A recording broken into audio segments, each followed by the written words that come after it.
Germany's got a China problem, and it could spell disaster for all of Europe.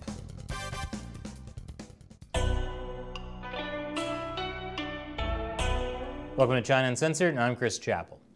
Germany has a China problem, a big one. German Chancellor Angela Merkel has gotten a lot of criticism for being soft on China, which is weird because normally Angela Merkel seems so tough. But I guess she melted when Xi Jinping went all panda diplomacy on her. Once again, it's the pandas. It's always the pandas. Stop falling for their stupid cuteness, people. Even Putin fell for it. But it's not just stupid pandas causing Angela Merkel to be soft on China. It's also German companies that want to do business in China. And Merkel is facing a revolt from Parliament for her reluctance to ban Huawei. And her reluctance is pretty weird, considering that her own government told her that Huawei worked with Chinese intelligence. And this is important. Germany often sets the tone for the rest of Europe. For example, when Germany goes to war, the rest of Europe does too. Germany, such a trendsetter. But all jokes aside, if Germany were willing to use their power to stand up to the Chinese Communist Party, it would probably mean that China couldn't get a foothold in most of Europe. Unfortunately, certain people in the German government seem to have a soft spot for authoritarian regimes. Who would have guessed? According to an Axios exclusive, a top German official hushed up a report on China's influence in Germany.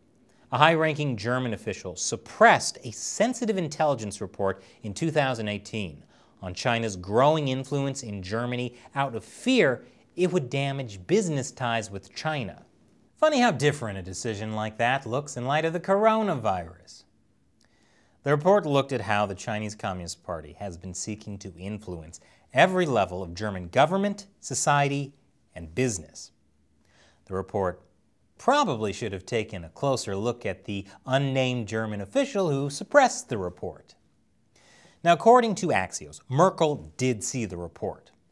And there's a reason why some segments of the German government have been so reluctant to ruffle China's feathers.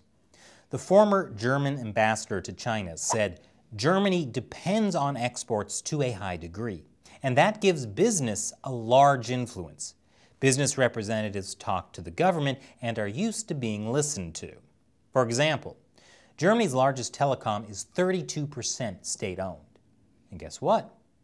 It relies heavily on Huawei technology. And it has lobbied strongly against any action that would make it harder for it to roll out 5G. The Ministry of Economic Affairs, often eager to defend the interests of German industry, has backed the firm.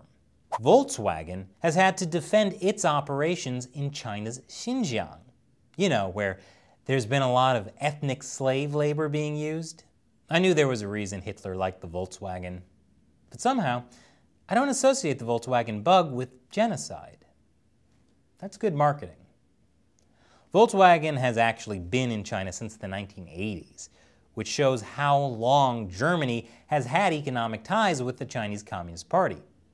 Germany's big industrial companies, including engineering behemoth Siemens, car giant Volkswagen, and chemical maker BASF, were among the first Western companies to make big bets on China in the 1980s. And Germany's economic relationship with China has gotten closer and closer under Merkel. In the 15 years since she took over as chancellor in 2005, German exports to China have quintupled. China is Germany's largest trading partner, and the Chinese Communist Party is working hard to make sure the status quo in Germany is maintained. Huawei even wants to set up a media outlet in Germany. The Chinese technology company is looking for an editor-in-chief to lead Huawei's news offering in Germany. I wonder how Huawei News will report on German-China relations and Huawei. That's crazy. That's like Verizon setting up a news office in America. If Verizon were headquartered in Pyongyang. Can you hear me now? Now, all this doesn't mean that Germany has completely ignored China's human rights issues. They do talk about them.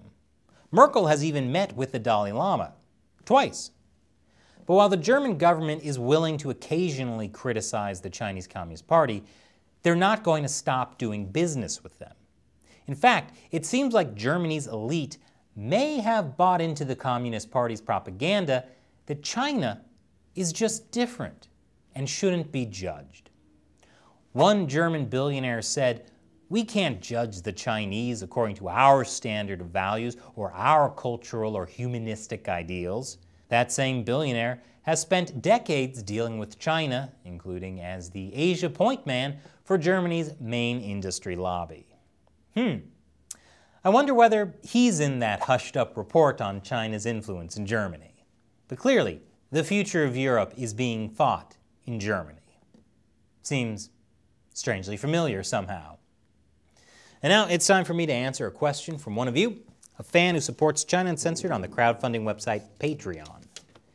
Jenny Wong asks, "Hi Chris, why has the Vatican/the Pope refused to meet with Mike Pompeo and the 88-year-old Hong Kong Cardinal Joseph Zen, and that the Pope intentionally omitted comments in his speech about China's security law in Hong Kong on July 5th?